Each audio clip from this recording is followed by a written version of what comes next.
8. अर्श, मुझे लगता है कि जब से इंसानियत की शुरुआत हुई, इनफैक्ट जब से इंसानों ने सोचना शुरू किया है जी, तब से मुझे लगता है एक आध चीजें, एक आध सवाल जो है ना, हमेशा हमारे जहन को कुरेदते जरा। फॉर एग्जाम्पल आप कह लो टाइम ट्रैवल। लोग अक्सर जो है इन ख्यालातों में रहते हैं कि काश हम लोग जो है वक्त में पहले जा पाते पीछे, और जो हम लोगों ने गलतियां करी हैं उसको सुधार पाते। जी, इसी तरीके से एक और कॉन्सेप्ट होता है वर्म होल का कॉन्सेप्ट, कि आप जो है स्पेस में कहीं भी जो है एक टाइम में आप ट्रैवल कर सकते हैं। हाँ, लाइक जैसे आपने डॉक्टर स्ट्रेंज फिल्म में देखा होगा, मल्टीवर्स का पूरा कॉन्सेप्ट उसमें देखा है, concept of multiverse. And to be honest it's very surprising कि हमारे सनातन में कई बार जो है तरह तरह के तरीकों से मल्टीवर्स की बात करी जाती है, एक्सप्लेन किया गया है कि ये मल्टीवर्स होता है। और सिर्फ हमारे सनातन में ही नहीं, शायद ये हर एक कह सकते हैं रिलीजन, हर एक कंट्री में अपना एक अलग तरीका बताया गया है मल्टीवर्स का। प्रोबेबली मे बी मैंने शायद सनातन में इसका जिक्र सुना है। जब मैंने पहली बार इसके बारे में जाना कि एक छोटी सी स्टोरी है, मैं आपके साथ शेयर करना चाहूंगा कि स्टोरी आसन की पुराणों में ऐसा बोला जाता है कि एक बार जो है ब्रह्मा जो है वो गए बैकुंठ में, जहाँ पे विष्णु जी का घर बताया जाता है, और वहां पे जाके उन्होंने वहां का जो द्वारपाल था उससे बोला कि आप जाइए और विष्णु जी को बताइए कि ब्रह्मा है जी। और वो पूछता है, द्वारपाल ब्रह्मा जी से पलट के पूछता है कि कौन से वाले दुनिया के ब्रह्मा है आप? अच्छा। और ये बहुत वियर्ड है, कि मतलब ब्रह्मा भी परेशान हो जाता है कि मेरे अलावा भी कोई है। तब शायद जो है इवेंचुअली उन्हें पता लगता है कि बहुत सारी ऐसे ब्रह्मांड हैं जिनके अलग अलग क्रिएटर्स हैं, जिन्हें हम ब्रह्मा के नाम से जानते हैं, और सब जो है विष्णु के पास मतलब एक नहीं कई सारे ब्रह्मा हैं इस दुनिया में। एग्जैक्टली, एक नहीं कई सारे ब्रह्मा हैं दुनिया में। बहुत सारी दुनिया है जो अलग अलग क्रिएट हुई हैं जी। और इसी तरीके से इस ब्रह्म के ऊपर लोग बात करते हैं कॉन्सेप्ट की अक्सर, और वो कॉन्सेप्ट है ब्रह्मांड भेदन का। ब्रह्मांड भेदन, yes, multiverse dissect concept. Yes, the concept of ब्रह्मांड भेदन, जो मुझे लगता है बहुत बहुत यूनिक है, कि स्पेशली मतलब हमारे कल्चर के हिसाब से बहुत यूनिक है। शायद हमारा इकलौता कल्चर है जहाँ इस तरह की बात, मेरी नॉलेज में, जहाँ किसी कॉन्सेप्ट को बताया भी गया है, बढ़ावा भी दिया गया। और दूसरा क्या है कि आपने अगर डॉक्टर स्ट्रेंज मूवी का जिक्र किया है, तो जिसने भी डॉक्टर स्ट्रेंज मूवी देखी होगी जी, उसमें एक doctor strange multiverse of madness 2 movie में एक बुक ऑफ विशांति है, ओके, जो कि हमारे अथर्ववेद से रिलेटेड है। अथर्ववेद में लाल किताब के अंदर बुक ऑफ विशांति का जिक्र आता है, जिसमें सारी अच्छी ताकतों का वर्णन है। और doctor strange multiverse of madness में भी बुक ऑफ विशांति जो होती है वो सारी पावर्स को होल्ड करती है। और उसी के अपोजिट में एक बुक होती है जिसको हम बोलते हैं बुराई की किताब, डार्क होल्ड, तो वो किसी और डॉक्टर स्ट्रेंज के पास होती है। तो ये जो कॉन्सेप्ट आप देख रहे हैं ना मल्टीवर्स का, और ये जो 2 किताबों का जिक्र है, ये हमारे वेदों में भी है, इसके साक्षात प्रमाण है। इंटरेस्टिंग, मुझे नहीं इस चीज का आइडिया था। तो basically what is this concept of ब्रह्मांड भेदन, या आखिरकार ब्रह्मांड भेदन होता क्या है? देखिए, मल्टीवर्स का मतलब ये होता है कि कई सारे ब्रह्मांड एग्जिस्ट करते हैं और लोग उसमें आ जा सकते हैं। लेकिन ब्रह्मांड भेदन का मतलब ये होता है कि किसी मल्टीवर्स में, यानी कि हमारी पृथ्वी के अलावा और भी कई सारी पृथ्वी हैं, उसमें अपने आप को भेज कर वापस आ जाना, यानी कि मल्टीवर्स के दरवाजों के बीच में आप छेद कर सकते हैं।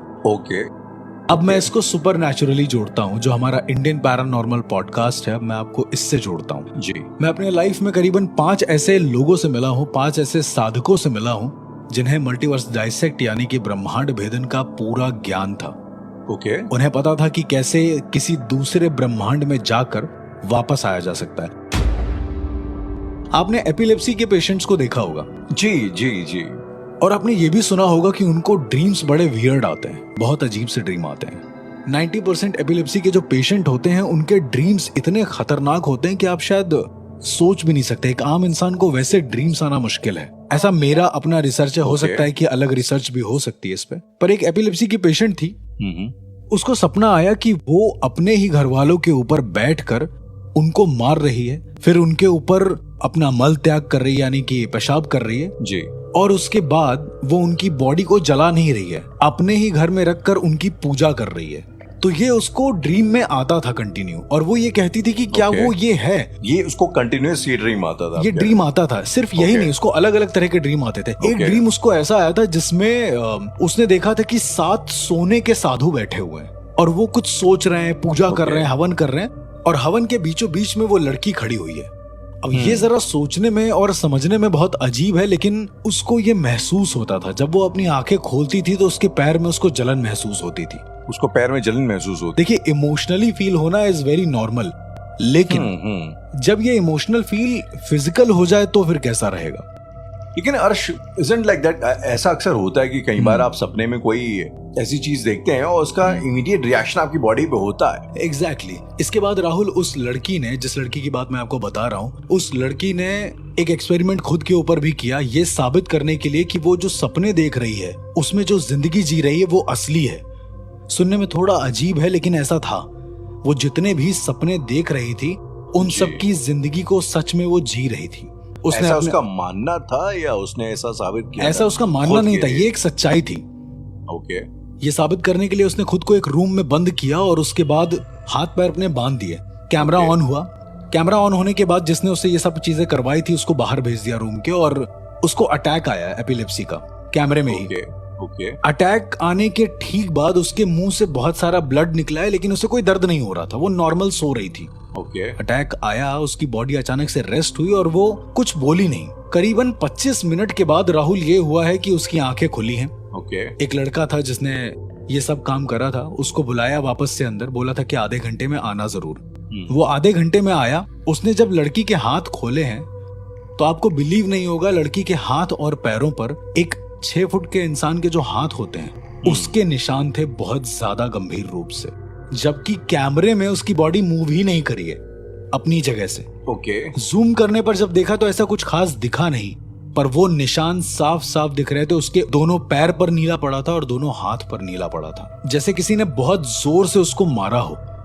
बहुत जोर से उसको मारा हो? एग्जैक्टली वो निशान थे। तो जब मैंने उससे पूछा कि आखिरकार वो जो एक्सपेरिमेंट तुमने किया था उससे तुम साबित क्या कर पाई, तो उसने कहा कि लोगों को यही लगा कि ये सब एक सपना है, लेकिन सपने में ये कैसे हो सकता है कि बिना छुए शरीर पर निशान आ जाए?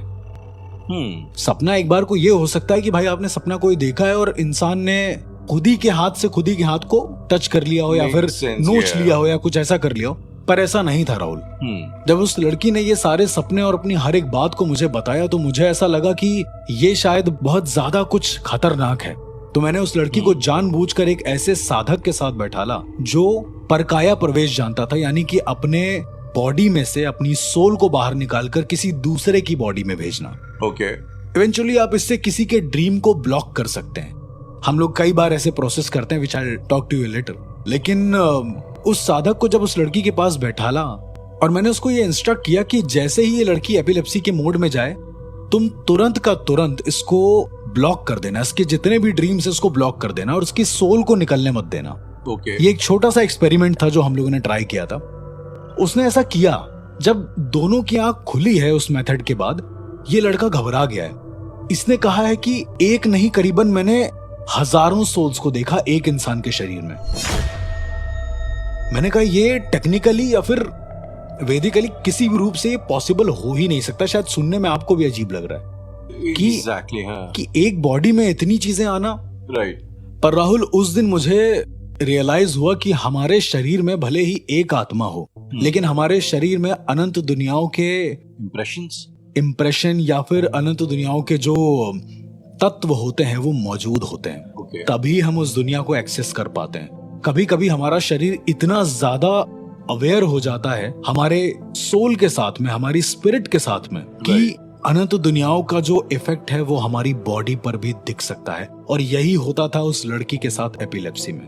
तो अर्श, क्या आप ये कहना चाहते हैं कि जो भी एपिलेप्सी के पेशेंट होते हैं वो शायद जाने अनजाने में कहीं ना कहीं दे बिकम कॉन्शियस इनफ कि वो they can access the dimensional doors, they can access multiverse, they can access the multiverse। अब मुझे ऐसा लगता है 99% तो नहीं कह सकते, पर जितने पेशेंट से मैं मिला हूं आज तक, हो सकता है कि और भी थ्योरी हो, पर उनसे मिलने के हिसाब से जो मेरे दिमाग की थ्योरी बनी वो यही बनी।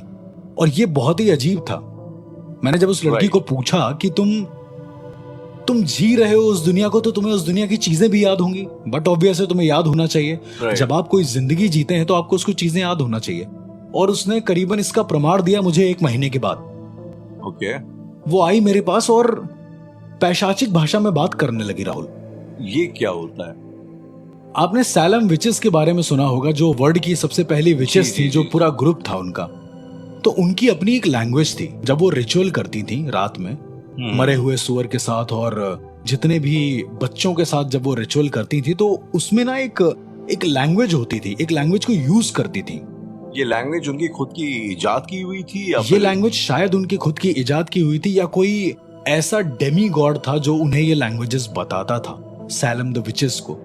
ओके। तो इस लड़की को वो लैंग्वेज कैसे पता थी? जब मैंने उस लड़की के सामने वो लैंग्वेज को डिकोड करवाया जी, उसने विद इन अ सेकंड बता दिया कि वो सैलम द विचेस क्या बोल रही हैं। जबकि राहुल उस लैंग्वेज को डिकोड करने के लिए 18 साल से ऊपर लग गया। जो अच्छे डिकोडर्स होते हैं वो उस लैंग्वेज को समझ नहीं पाए। ओके। और ये मेरे लिए बहुत ज्यादा अजीब था कि ये कैसे एक्सेस कर ले रही है। ठीक उसके 3 दिन के बाद जब उसे दोबारा एपिलेप्सी का अटैक आया, उस समय एपिलेप्सी के अटैक उसको कंटिन्यू आ रहे थे, तो जब उसे दोबारा अटैक आया राहुल, तो जब उसकी आंख खुली है, मैंने उसको पूछा कि तुमने क्या देखा।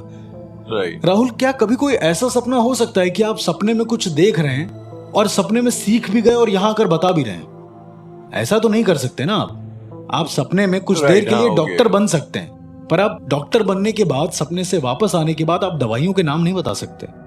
इतनी अवेयरनेस किसी के अंदर नहीं है मेरे हिसाब से। तो इसकी जब आंख खुली है राहुल, तो इस लड़की ने बोला है कि मैं किसी इजिप्ट के पिरामिड में थी, मैं किसी ममी को प्रॉपर ममीफाई कर रही थी। उसको ममीफाई का मतलब होता है उसको प्रॉपर ताबूत के अंदर रख के बांधना, जैसे द ममी रिटर्न्स में आपने देखा है। मैंने उसको पूछा कि तुम लोग क्या बोल रहे थे। उस लड़की ने जो बोला है राहुल, उसको सुनकर मेरे रोंगटे खड़े हो गए। इजिप्शियन लोग जब ममीफाई करते हैं तो वो लोग एक पूरा वर्स बोलते हैं, जो वर्स शायद अभी तक मुझे तो नहीं याद हुआ है। बहुत अपनी लैंग्वेज में, उनकी अपनी कोई लैंग्वेज है उसमें बोलते हैं। राहुल, उस लड़की ने उस पूरे वर्स को मेरे सामने बोला है हूबहू। जैसे ही मैंने यूट्यूब पर प्ले करा है वो वर्स, जैसे अपने में डेथ रिचुअल होता है, संस्कार में कुछ कहा जाता है, उसी तरीके से एग्जैक्टली दुआएं होती हैं, उसी तरीके से वहां पर भी होता है। पर इसने हूबहू वो रिचुअल पढ़ दिया, और वो रिचुअल करीबन 8 पेज से ऊपर का था। तो क्या आप सपने में जाकर 8 पेज से भरे हुए रिचुअल को, जो कि डेथ रिचुअल है, उसको याद कर सकते हैं? ऑफ कोर्स नॉट, नहीं कर सकते हो। मैंने 1 महीना बिताया राहुल उस लड़की के साथ, और मुझे ये समझ में आया कि कुछ तो ऐसा है जो ये बहुत अलग है। ये साधक भी नहीं है, ये कुछ भी नहीं है, एक नॉर्मल इंसान है, फिर भी ये मल्टीवर्स डाइसेक्ट को कैसे फॉलो कर रही है, इतने बड़े कॉन्सेप्ट को, जिसे शायद सोच पाना किसी के बस की बात नहीं है। इवन एक बहुत बड़ा एक्सपेरिमेंट मैंने जब उसके साथ ये किया था, मेरे पास कुछ ऐसे लोग आए थे जिन्हें अपनी पीआरटी करवानी थी, पास्ट रिग्रेशन थेरेपी। पास्ट में क्या थे वो, ऐसा करके मैंने इस लड़की को पूछा कि तुम कुछ बता सकते हो। उस लड़की ने 2 दिन लिया उन लोगों के साथ रहने के लिए। 2 दिन के बाद इस लड़की ने बता दिया कि ये लोग पास्ट लाइफ में क्या थे, सिर्फ मुझे बताया। और जब मैंने इन आदमियों की पीआरटी करी है, तो इन आदमियों ने भी वही बोला है जो इस लड़की ने बोला है, सेम, कि ये लोग पास्ट लाइफ में क्या थे। मतलब जिनको पास्ट लाइफ रिग्रेशंस की प्रॉब्लम हो रही थी, वो उस लड़की ने सिर्फ एक सपने में जाकर सॉल्व कर दी थी। मतलब सिर्फ एक एपिलेप्सी के अटैक से सॉल्व कर दी थी। कहीं ना कहीं वो लड़की ब्रह्मांड के कई सारे दरवाजों को खोलने में सक्षम हो गई थी, और कैसे ये मुझे आज भी नहीं पता। इसका जवाब मैं आज भी ढूंढ रहा हूँ इनफैक्ट। राइट। तो आज एक सवाल यहाँ से खड़ा होता है कि मल्टीपल यूनिवर्सेस है, पैरेलल यूनिवर्स चल रहे हैं। हाँ जी।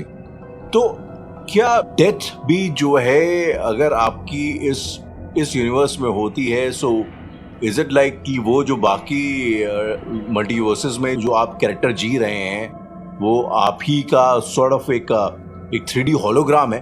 अगर आपकी डेथ यहाँ पे होती है, तो आपकी उस मल्टीवर्स में भी आपका वो जो कैरेक्टर है जिसको आप मानते हैं कि जी रहा है, वो भी खत्म हो जाएगा। मुझे ऐसा लगता है कि ये मल्टीवर्स का कॉन्सेप्ट मेरे दिमाग से बिल्कुल बाहर है। मैं समझ ही नहीं पाऊंगा, क्योंकि मैंने जब उस लड़की को पूछा कि अगर मान लो तुम्हारी यहाँ डेथ हो गई जी, तो उस लड़की ने कहा कि अगर मेरी यहाँ डेथ हो जाती है, तो मेरे जो मल्टीवर्सल जितने भी रूप हैं जिनको मैं सपने में देखती हूँ, जब तक मेरी स्पिरिट यहाँ रहेगी तब तक वो एग्जिस्ट करेंगे।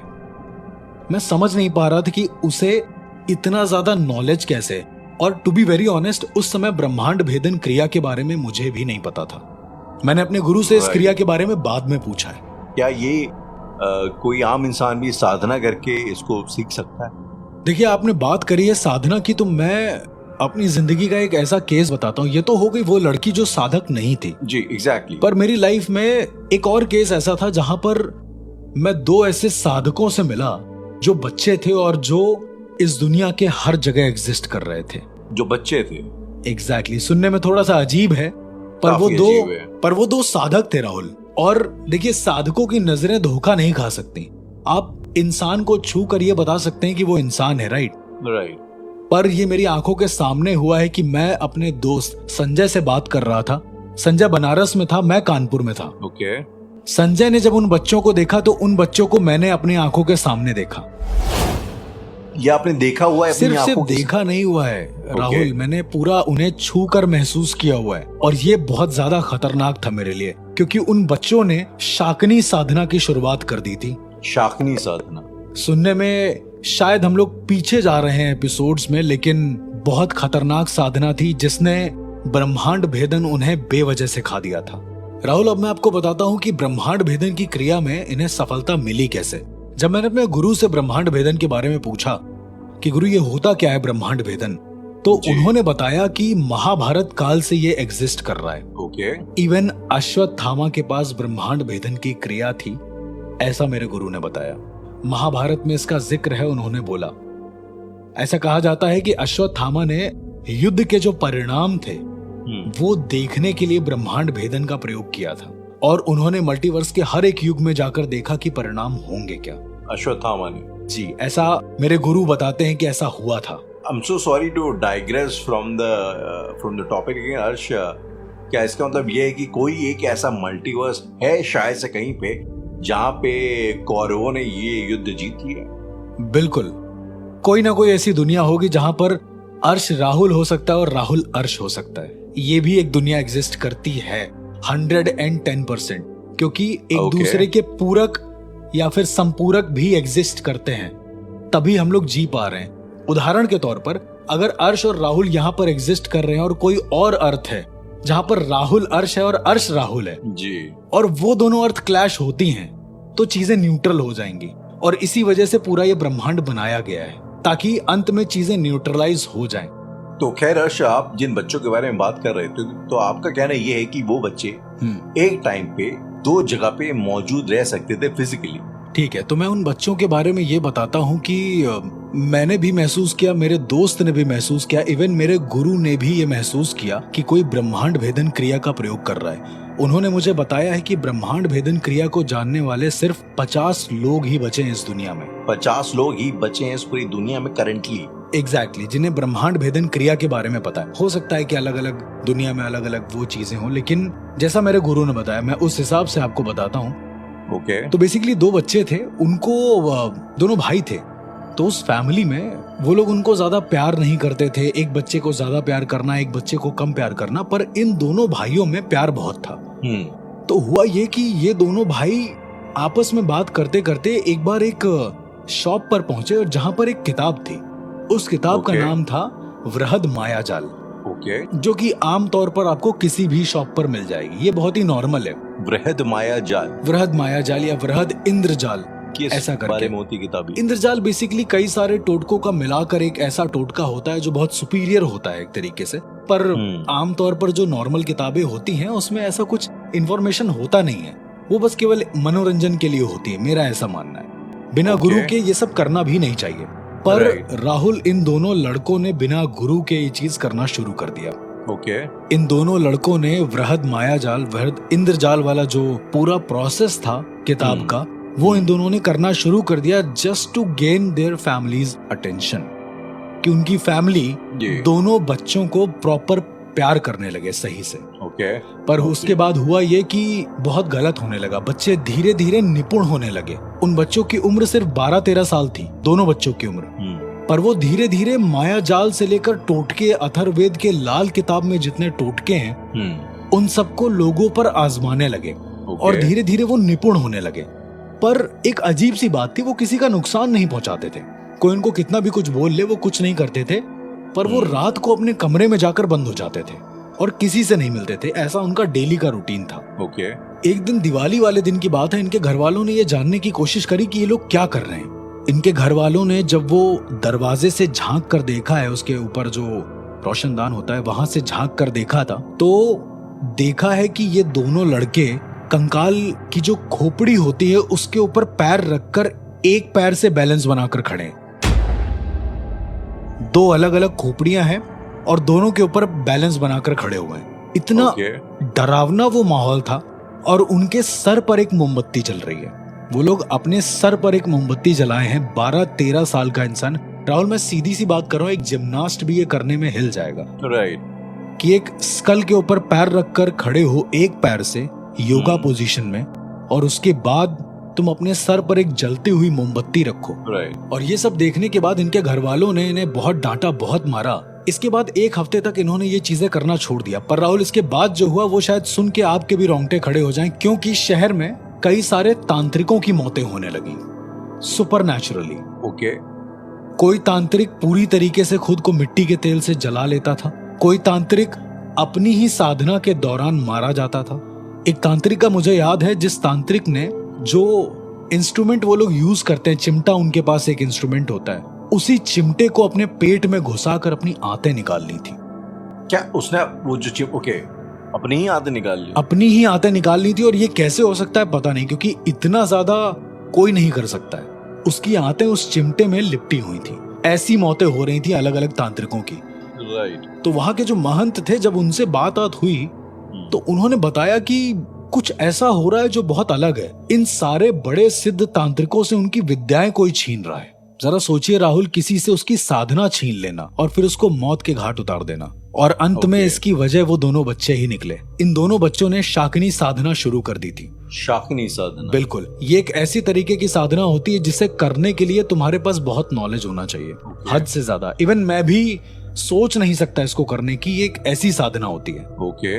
इन दोनों बच्चों ने करी, और शाकिनी साधना करते करते इन दोनों बच्चों ने ये ठान लिया कि इस पूरी दुनिया में जितने भी इनके जैसे बच्चे होंगे, उन्हें ये सही करेंगे।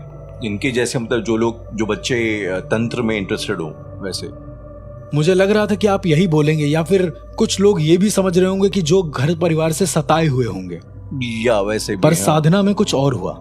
शाकिनी साधना करते करते जब ये एक चरम सीमा पर पहुंचे हैं राहुल, जहां पर शाकिनियों से अपनी एक विश पूरी करानी होती है जी, तो इन्होंने यही बोला, और शाकिनी ने इन्हें ब्रह्मांड भेदन की क्रिया दे दी। तो अब ये अपने रूपों को ढूंढने के लिए पूरे ब्रह्मांड में भटकते हैं। अपने डोपलगैंगर्स को ढूंढने के लिए उनका यही काम है। लेकिन इसी के साथ साथ इनको और भी कई सारी ताकतें मिली हैं कि वो एक बार में एक से ज्यादा जगह एग्जिस्ट कर सकते हैं। राहुल, मैं इस बात को बिल्कुल नहीं मानता वैसे तो, क्योंकि मैं बिल्कुल खारिज कर देता हूँ इन सारी बातों को। लेकिन एक बार मेरे दोस्त से मेरी बात हो रही थी, तो उसने मुझे बताया कि उसकी साधना धीरे धीरे गायब होने लगी है। उसने जो सिद्धि करी है वो उसके पास से जाने लगी है, और वो बहुत ज्यादा परेशान है, क्योंकि जो सिद्धि उसने करी है वो सिद्धि उससे गुस्सा हो रही है कि ऐसे तुम क्यों कर रहे हो, मुझे जाने क्यों दे रहे हो। लेकिन इसको कोई रीजन पता नहीं चल रहा है। ऐसा खुद नहीं कर रहा हो, ऐसा कुछ बिल्कुल नहीं। कौन करना चाहेगा? कौन सा साधक ऐसा करना चाहेगा? जब उसने मुझसे पूछा तो मैंने उससे कहा कि ठीक है, मैं देख लूंगा, मैं बता दूंगा। मैं उस समय राहुल मार्केट में सब्जी खरीद रहा था। ठीक उसी वक्त संजय ने, मेरे दोस्त ने, बोला कि वो दोनों बच्चे मेरी आंखों के सामने खड़े हैं। तो मैंने कहा जाओ उनको पकड़ो, उनसे पूछो कि कौन हो तुम दोनों। और इसको ये दोनों बच्चे बार बार वैसे ही दिख रहे थे, कंकाल के सर पर खड़े होकर, सर पे मोमबत्ती रख के, प्रॉपर उसी कंडीशन में साधना करते हुए। मैंने जब उसको बोला है और संजय ने उन दोनों बच्चों के ऊपर हाथ रखा है, at the same moment Rahul, जब मैं सब्जी वाले से सब्जी लेकर मुड़ा हूं, मेरे सामने वो दोनों बच्चे थैले लेकर खड़े थे। 2 बच्चे खड़े थे, वो कोई भी हो सकते हैं। शायद ये सुनने में अजीब लग रहा है कि 2 बच्चे तो कहीं से भी आ सकते हैं, राइट। लेकिन राहुल, वो दोनों बच्चे सर से गंजे थे। और जब वो बच्चे मेरे पास आए हैं तो उन दोनों ने एक शब्द बोला है मुझसे, जिसको सुनकर मैं कांप गया हूं। क्या? उन्होंने मुझसे कहा है कि क्या तुम भी ब्रह्मांड भेदन में फंसना चाहते हो? मैं समझ नहीं पाया और इसके बाद मैं वहां से चल दिया। मैंने उन दोनों बच्चों को छुआ नहीं राहुल। जब मैंने हुलिया पूछा तो मेरे दोस्त ने भी वही हुलिया बताया जो हुलिया मुझे दिखा था। और उस दिन मुझे समझ में आया कि ये दोनों बच्चे सिर्फ यहाँ ही नहीं, दुनिया के हर कोने में शायद एग्जिस्ट करते हो। जब मैंने अपने गुरु से पूछा तो मेरे गुरु ने भी कहा कि ऐसा उनको बचपन में कोई दिखा था। अब ये दोनों बच्चे गुरुदेव के बचपन में कैसे एग्जिस्ट कर सकते हैं? मेरा दिमाग अभी भी नहीं काम कर रहा है राहुल कि इसके पीछे की सच्चाई क्या है, पर ब्रह्मांड भेदन यानी मल्टीवर्स डाइसेक्ट एग्जिस्ट तो करता है। किसके पास ये है मुझे नहीं पता, लेकिन ये एग्जिस्ट करता है।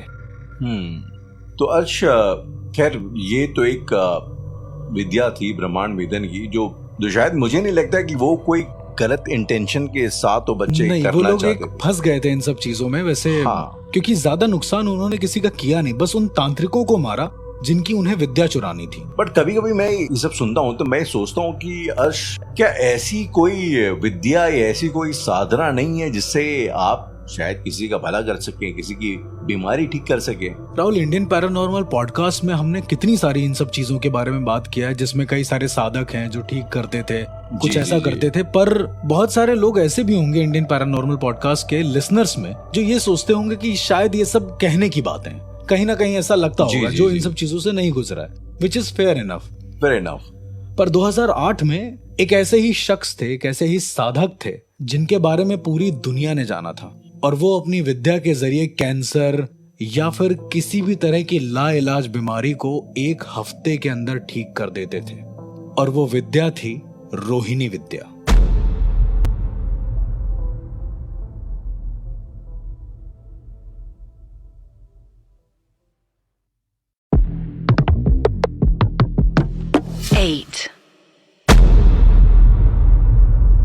अर्श, ये थोड़ी सी पर्सनल एक स्टोरी है कि मेरी एक फ्रेंड है इनफैक्ट जी, उसकी मदर को कुछ साल पहले ब्रेस्ट कैंसर डिटेक्ट हुआ था। और उसके बाद वो कहती है कि वो बैंगलोर गई थी और वहां पे कोई, एंड यहाँ पे this is the fun part, कोई आर्मी के रिटायर्ड डॉक्टर है जी, जो अब किसी प्रकार की साधना में वो लग गए।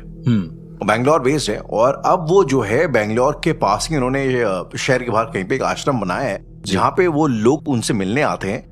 और वो आई डोंट नो हाउ, लेकिन वो जो है लोगों को अभी भी ट्रीट कर रहे हैं, लेकिन नॉन मेडिकली। लोग उनके पास आते हैं और उसका क्या होता है वहां पे एग्जैक्टली आई डोंट नो, लेकिन वो कहती है कि बस उनके यहाँ जाओ हफ्ते 2 हफ्ते और वो कुछ मेडिटेशन कराते हैं या कुछ ऐसा करते हैं जो भी करते हैं। उसके बाद like her mother actually recovered.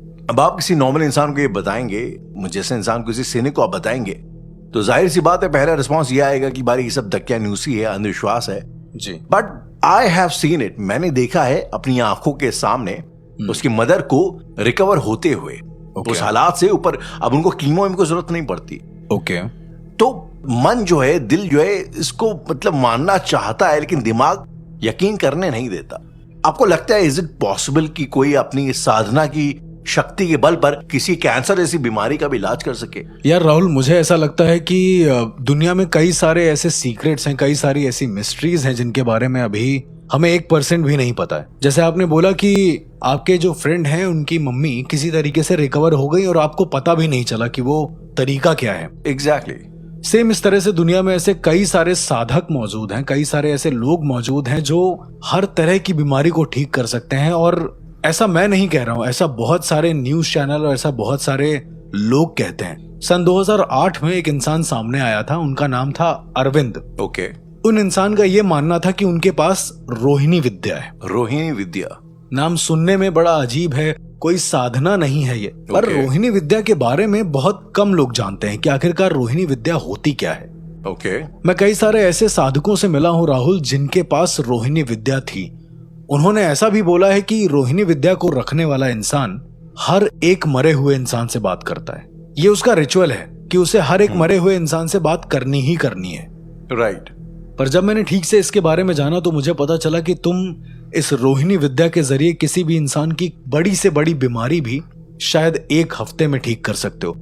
Rahul, मैं जिसकी बात कर रहा हूं उनका एपिसोड शायद किसी एक सीरियल में, जो बहुत फेमस सीरियल था जी, हॉरर का, उसमें दिखाया गया था, अगर आपको याद हो, कि जिसमें एक आदमी होता है वो कैंसर वगैरह भी ठीक कर सकता है। तो बेसिकली दुनिया में कई सारे ऐसे लोग हैं जो अभी भी इस विद्या को रखते हैं और कई सारे जरूरतमंदों की मदद करते हैं। लेकिन इस विद्या को रखने का एक अपना एक नुकसान है। नुकसान भी है कि आप किसी के साथ रह नहीं सकते। ओके। अब रोहिणी विद्या के बारे में बात हो रही है तो मैं आपको इसके बारे में थोड़ी डिटेल बताता हूँ कि एक्चुअली रोहिणी विद्या क्या है। आपने राहुल देखा होगा कि जब कोई इंसान मर जाता है तो उसका अंतिम संस्कार होता है। राइट। फिर अस्थियां उठाई जाती हैं, उसको गंगा में बहाई जाती हैं जी। पर अगर मैं आपसे पूछूं कि उन अस्थियों को बहाने के बाद क्या होता है, मतलब अस्थियों को बहाने के बाद उस मटके का क्या होता है? एग्जैक्टली आप उस मटके का क्या करते हैं? तोड़ देते हैं, कहीं फेंक देते हैं साइड में, लेकिन वो जो मटका होता है टूटा हुआ जी, उससे आप किसी भी मरे हुए इंसान को 41 दिनों तक देख सकते हैं। क्या?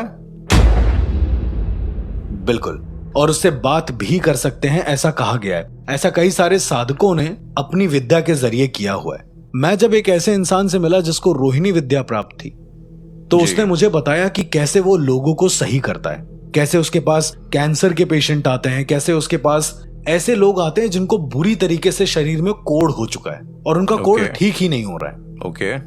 जब मैं पहली बार किसी ऐसे इंसान से मिला तो मुझे यकीन नहीं हुआ कि कैंसर भी कोई ठीक कर सकता है। मुझे लगता था कि ये कोई ढोंग होगा, लेकिन आपको राहुल ये यकीन है कि कैंसर जैसी लाइलाज बीमारी किसी से ठीक हो सकती है? कोई अपने तंत्र विद्या के जरिए ठीक कर सकता है? आई मीन ऑब्वियसली मुझे यकीन तो नहीं है, लेकिन क्योंकि मैंने अपनी फ्रेंड की मदर को ठीक होते देखा है जी, तो there can be a possibility. और ऐसा ही मैंने देखा था एक साधक के साथ जो कैंसर, कुपोषण और न जाने कैसी कैसी बीमारियों को वो तुरंत पल भर में ठीक कर दे रहा था। जब मैं उस गांव में गया था तो मुझे पता चला कि इस गांव में एक चमत्कारी बाबा रहते हैं। मुझे लगा कि ये फिर से वही गांव का कोई ढोंग ढकोसला होगा जो मोस्टली हर गांव में होता है। जी जी जी।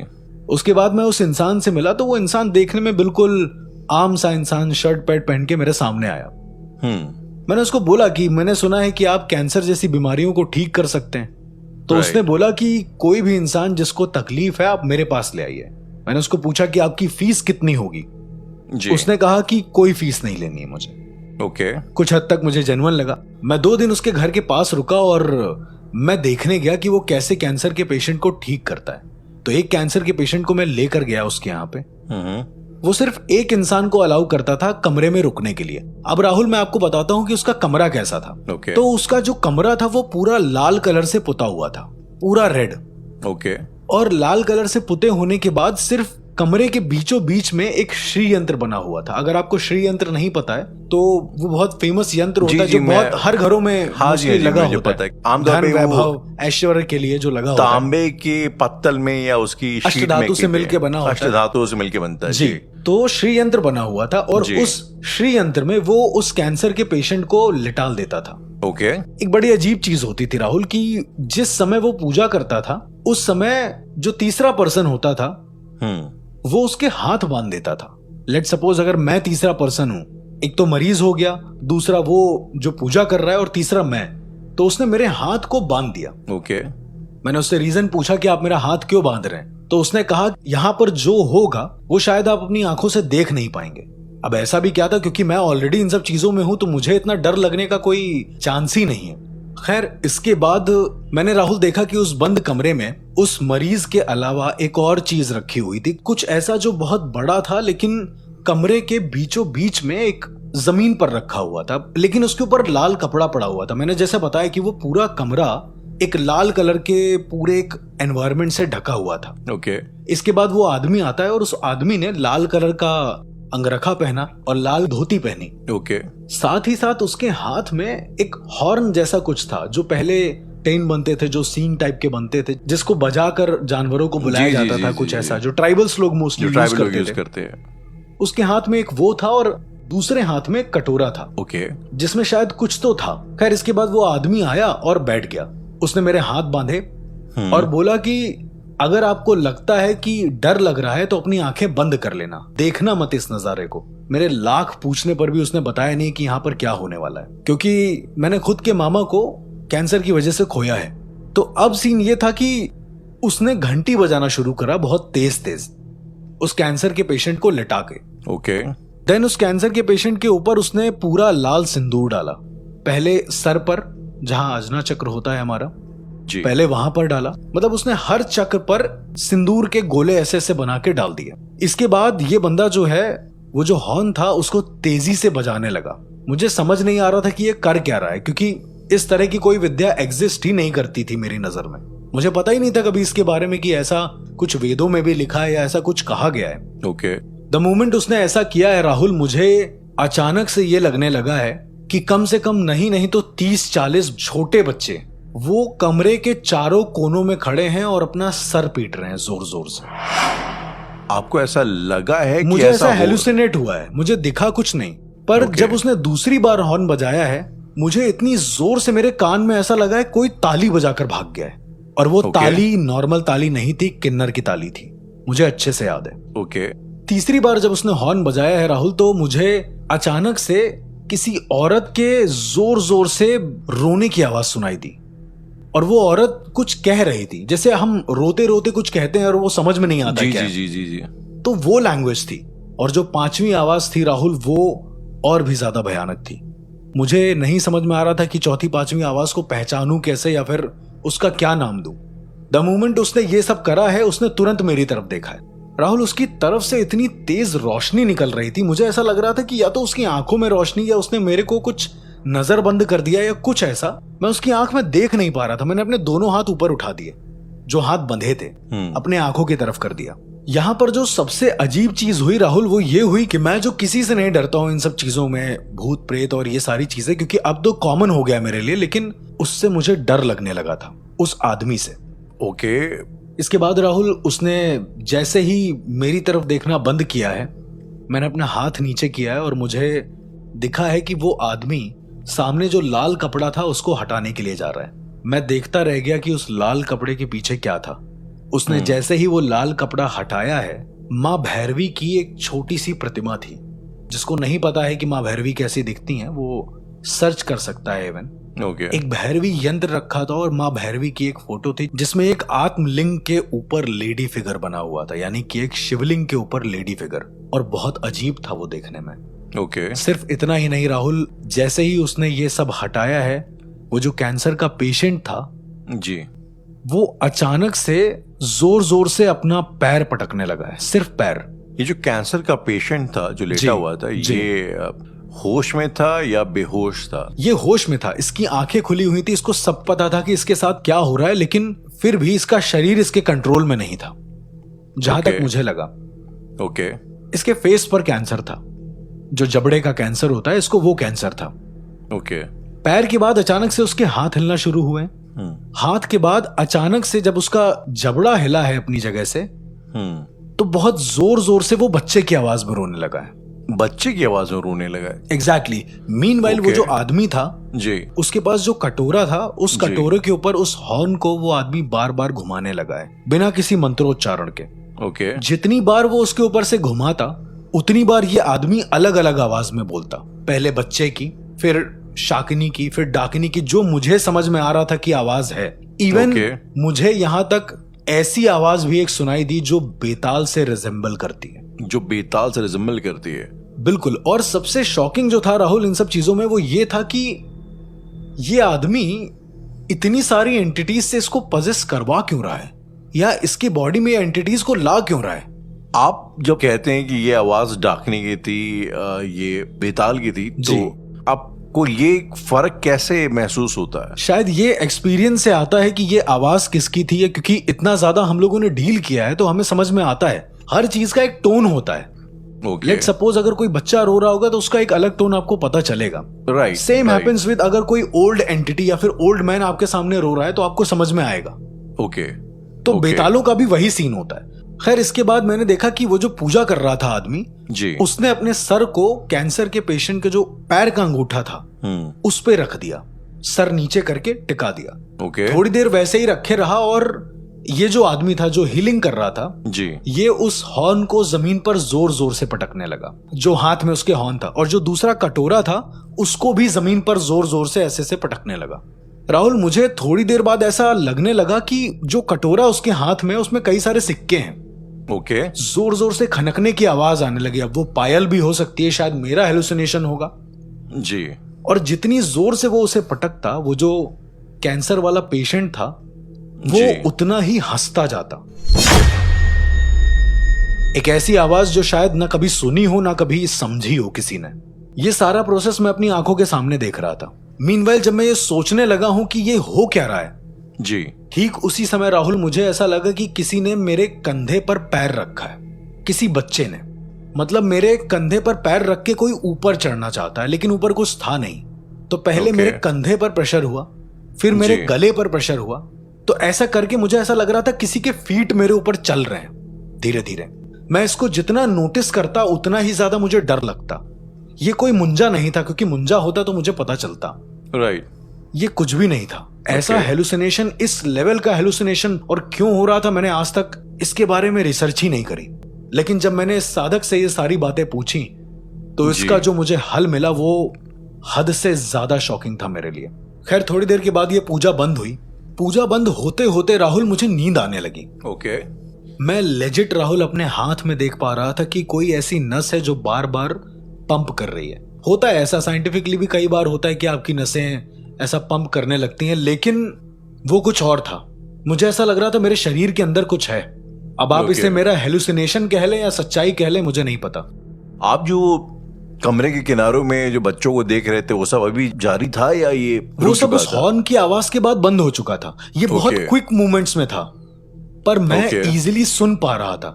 जैसे हेड थर्ड कैसा होता है, जब आप थर्ड करते हैं दीवार में ऐसा मारते हैं तो सुनाई देता है ना कि कोई धप से मार रहा है, सेम वैसा ही। लेकिन सब एक साथ एक टोन में नहीं मार सकते, धड़ धड़ धड़ वैसे करके आवाज आ रही थी उसमें से। And that was very shocking for me कि ये कैसे हो रहा है। खैर, मैं सो गया जी। मैं उठा अगले दिन। राहुल 16 घंटे की नींद ली है मैंने। ओके। मैं जब उठा हूं तो वो इंसान मेरे बगल में बैठा था, और जिसको कैंसर था वो इंसान 20% रिकवर हो चुका था डॉक्टर्स की रिपोर्ट के मुताबिक। एक दिन में 20% रिकवर होना, can you believe it? Not really, I mean जिसका कैंसर सेकेंड स्टेज का हो, क्या ऐसा हो सकता है कि वो एक दिन में 20% रिकवर हो जाए?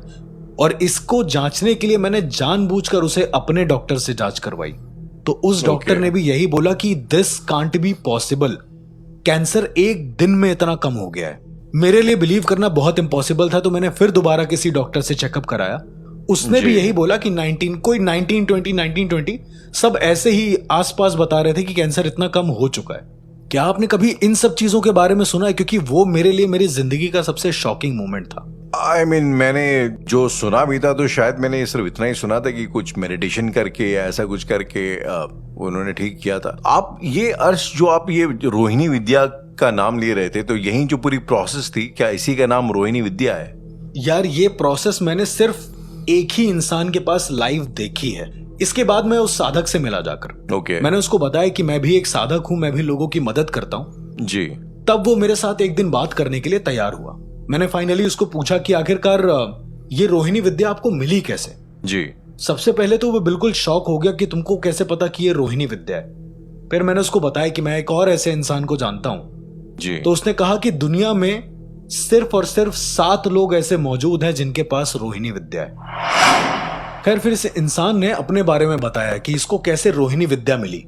इसने बताया कि यह आम जिंदगी गुजर बसर कर रहा था। ट्रेन के स्टेयरकेस पे ये खड़ा था।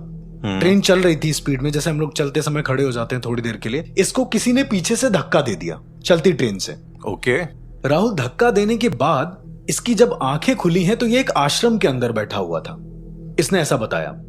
देन इसने बताया कि वहां पर 4-5 अलग अलग ऋषि मुनि बैठे हुए थे, और जब उन ऋषि मुनि के पास ये जाता है और अपनी प्रॉब्लम बताता है कि वो जिंदगी में कितना परेशान है, उसके घर में खाने के लाले पड़ गए हैं, बहुत सारी चीजें, तो वो जो ऋषि मुनि होते हैं उसको बोलते हैं कि तुम्हें मृत्यु करनी होगी अपनी। सुन के शायद अजीब लग रहा है, तुम्हें खुद की मृत्यु करनी होगी अपने ही हाथों से। ये उस इंसान का हेलुसिनेशन था या ये रियलिटी? ये रियलिटी में हो रहा था। उसका एक प्रमाण भी था, प्रमाण आपको आगे समझ में आएगा। ओके। देन इस आदमी ने कहा कि मैं खुद की मौत नहीं कर सकता, वरना फिर मेरे परिवार का क्या होगा। तो उन ऋषि मुनियों ने कहा कि हम उनमें से एक हैं। उन्होंने बताया नहीं कि वो कौन है, उन्होंने सिर्फ ये बोला कि हम उनमें से एक हैं। किन में से एक हैं? पता नहीं, इसके बारे में नहीं पता कुछ। उसके बाद इस आदमी ने जानबूझकर खुद को जलाने की कोशिश करी, ये जल नहीं पाया। ये मतलब जल ही नहीं रहा था, एक तरीके से मौत नहीं होती ऐसे। तो फिर इस आदमी ने डिसाइड किया कि ये जाकर नदी में कूद जाएगा। ओके। जो भी नदी उसे सामने दिख रही थी जी। ये गया और उस नदी में कूद गया। ये सारा जो मैंने आपको अभी किस्सा बताया ऋषि मुनि वाला, ये पूरा एक दिन का टाइम स्पैन था, ठीक है। 16 तारीख थी उस दिन, उसने बताया था जिस हिसाब से। ओके। पर उसकी जब एक दिन बाद आंखें खुली हैं, उस दिन भी 16 तारीख थी। क्या? ये बहुत लोगों के समझ में नहीं आएगा, पर ये था। ट्रेन से गिरने के बाद जब उसकी आंखें खुली हैं, उस दिन 16 तारीख थी, उसने देखा हुआ था। पर अगेन नदी में मरने के बाद जब वो मर गया है जी, दोबारा जब उसकी आंखें खुली हैं तो अचानक से उसने अपने आप को उसी रेलवे की पटरी पर पाया है। मतलब वो एक दिन का टाइम स्पेन कहां का जी के आया उसको खुद को नहीं पता। लेकिन इस बार इसके साथ एक और चीज थी। क्या? उन ऋषि ने कहा था कि जब नदी में मरने जाना तो मेरे से ये लाल पोटली लेकर जाना। एक बड़ी सी लाल पोटली थी। ओके तो ये इंसान उस बड़ी लाल पोटली को लेकर नदी में कूद गया। ओके। और राहुल ट्रस्ट में, जब इसकी आंख खुली है तो ये लाल पोटली उसके पास ही थी। और जब इसने उस पोटली को खोला है जी, तो उस पोटली के अंदर भैरवी माँ की एक बड़ी सी शिवलिंग थी, एक यंत्र था, वो हॉर्न था, एक छोटा सा कलश था और एक छोटे से ताम्र पत्र में एक किताब थी। इसके बाद वो किताब को लेकर घर आता है, वो पूरी चीजें पढ़ता है जी। और राहुल जो उसमें लिखा होता है वो इंसान उस चीज की प्रैक्टिस करता है। अक्सर ताम्र पत्रों पर कई सारे मिस्टीरियस चीजें लिखी होती हैं, ऐसा कहा जाता है। राइट। उसने बताया नहीं मुझे कि उसने ताम्र पत्र पर पढ़ा क्या। उसने बस यही बोला कि ये कुछ है जो मैं नहीं बता सकता। मैंने उसको पूछा भी कि क्या वो चीजें अथर्ववेद में मिल सकती हैं किसी साधक को। उसने कहा मिल ही नहीं सकती, किसी भी तरह के वेद में नहीं मिल सकती। मैं बहुत शौक हो गया कि वेदों में भी प्रमाण नहीं है, एक ऐसी विद्या एग्जिस्ट करती है दुनिया में। फिर उसके बाद उसने उस भैरवी यंत्र को स्थापित करा और वो धीरे धीरे ये चीजें करने लगा। धीरे धीरे जो उसमें प्रैक्टिसेस लिखी थी वो करने लगा। और उसने सबसे पहले आजमाया अपनी ही एक मामी की लड़की पर, जो कुपोषण जैसे एक बहुत भारी बीमारी से जूझ रही थी, जिसको और भी कई सारी बीमारियां थी इंटरनल। जी जी जी। और शुरुआत में विद इन अ मंथ उसने उस लड़की को हील कर दिया। कैसे, क्यों, पता नहीं। लेकिन जब मैंने उसको पूछा कि तुम्हारा पहला एक्सपीरियंस कैसा था जी, तो उसने बताया कि जब उसने शुरुआत करी तो उसके सामने सबसे पहले कच्चे कलवे आए, जिनके बारे में मैं ऑलरेडी बता चुका हूं। हाँ जी कच्चे कलवे। और वो आकर उससे चिल्लाने लगे कि मुझे मुक्ति दो। करीबन एक नहीं 50-60 कच्चे कलवे एक साथ। ये डरा नहीं, ये आगे बढ़ने लगा, क्योंकि ताम्रपत्र की शुरुआत में ये लिखा था कि डरना मत, कुछ भी हो जाए भगवान से बड़ा कुछ नहीं है। दैट्स ऑल उसने जो मुझे बताया। इसके बाद उसने बताया कि कच्चे कलवों के बाद उसे 8 किन्नर एक साथ बैठे हुए दिखे सामने, जो सब क्लैपिंग कर रहे थे और बोल रहे थे कि मुझे मुक्त कर दो। ये सब साधनाएं थी जो उसके सामने आ रही थी। और रोहिणी विद्या राहुल एक ऐसी विद्या है कि उसमें कई सारी एंटिटीज आपकी हेल्प करने आती हैं, ऐसा उस साधक ने मुझे बताया। कि तभी वो इतनी सारी आवाजें सुन रहा था। और जब किसी शरीर में किसी परालौकिक शक्ति का आगमन होता है तो वो आपके शरीर को कुछ प्लस पॉइंट देकर चला जाता है, और वो प्लस पॉइंट को इंक्रीज करने का काम या फिर उसको एक व्यवस्थित रूप से ढालने का काम करती है रोहिणी विद्या। रोहिणी विद्या उन सारी ऊर्जा को किसी एक जगह फोकस कर देती है, ताकि वो जो कैंसर है वो उस परालौकिक शक्ति की ताकत की मदद से बिल्कुल ठीक हो जाए। और ये काम करता था वो अपनी रोहिणी विद्या की मदद से, जो उसने मुझे पूरा प्रोसीजर बताया। और राहुल, अभी भी शायद कई सारे ऐसे लोग हैं जिनको रोहिणी विद्या चाहिए। इवन मैं आपको एक फैक्ट बताता हूँ। उस साधक ने मुझे बताया कि कई सारे कपालिकों ने, कपालिक तो मैं आपको बता ही चुका हूँ, घोड़ी का एक other extraction form, distorted version होता है। डिस्टॉर्टेड वर्जन होता है। कई सारे कपालिकों ने भी उसकी रोहिणी विद्या छीनने की कोशिश करी। लेकिन जिसने छीनने की कोशिश करी है राहुल, उन कपालिकों ने खुद माफी मांगी है आकर। सोचो, कपालिक माफी मांग रहे हैं आकर। उसका रीजन है कि उन कपालिकों को हर कदम पर ऐसा लगता था कि वीरभद्र या भैरव भगवान उनको दिख रहे हैं, और वो डर के मारे पीछे हट जाते थे, जो चुरा कर ले जाते थे उन भैरवी यंत्र को। तो यानी उस भैरवी यंत्र की रक्षा कोई बहुत बड़ी ताकत कर रही है। और आज भी वो इंसान वैसे का वैसा ही है। आज भी वो एक जगह नहीं टिकता है, वो अलग अलग जगह जाता है। इसीलिए कभी भी मैं उसको रेफर कर ही नहीं पाता हूं किसी को, वरना कैंसर आज की डेट में बिल्कुल ठीक हो चुका होता। उसका ये मानना है कि जो नियति तय कर दे वही वो करेगा। अगर नियति उसे किसी कैंसर के पेशेंट से मिला देगी तो ही वो उसे ठीक करेगा, जानबूझकर नहीं करेगा वो ठीक। तो इतनी कमाल की है रोहिणी विद्या, जिसके बारे में शायद ना के बराबर किसी को पता है। अर्श, मैं ईमानदारी से बताऊं तो जब ये आप इस विद्या के बारे में बता रहे थे तो मुझे लगा कि ये काफी पूजा पाठ वाली बड़ी कॉमन सी विद्या होगी, कोई किसी के पास भी हो सकती है। एग्जैक्टली। ये सुनने में काफी खतरनाक लगा जो भी था। मुझे देखने में बहुत खतरनाक लगा, टू बी वेरी ऑनेस्ट। मैं भूल नहीं सकता उस मंजर को। I can totally admit that. इस तरीके से अर्श, जैसे ये विद्याएं हैं, अक्सर हम लोगों ने ये चीज देखी कि शायद आपने तो खैर देखी होगी कि लोग कई बार किसी का अहित करने के लिए, किसी का खराब बुरा करने करने के के लिए। कई बार कुछ तांत्रिक क्रियाओं का इस्तेमाल करके कुछ, एक देखा होगा मटकी को सजा करके कहीं चौराहों जी। पे रख देते हैं, कहीं घरों के बाहर रख देते हैं। और In उसके fact, बाद उस घर में इंसान की तबीयत खराब होने लगती है। उसके बाद एक एक करके घर वालों की जो है तबीयत खराब होना इवन शुरू आपने होती शायद है। बचपन में कभी मम्मी या फिर दादी के मुंह से भी ये सुना होगा कि आसमान में मटकी जा रही है, जी जी जी, आसमान में मटकी जा रही है, ये उंगली मत दिखाओ उसको, ऐसा उंगली कुछ मत तो दिखाओ, करके। उस तरफ डायरेक्शन आप मत करो। तो क्या लगता था, आपके क्या थॉट होते थे इस पर? मैं तो बस खाली ये था कि घर किसी ने बोला, मैंने मानने वाली चीज थी, मैंने इसके बाद दिमाग लगाना बहुत टाइम बाद मैंने शुरू किया। लेकिन राहुल, अगर मैं आपको सब तरफ से कट करके ये बोलूं कि बचपन में जो कहानियां थी, उंगली मत दिखाओ, उस मटके को टोको मत, अगर मैं आपसे ये कहूं कि वो सारी सिर्फ कहानियां नहीं, हकीकत भी है, क्योंकि उस मटके से किसी की मौत तक हो सकती है।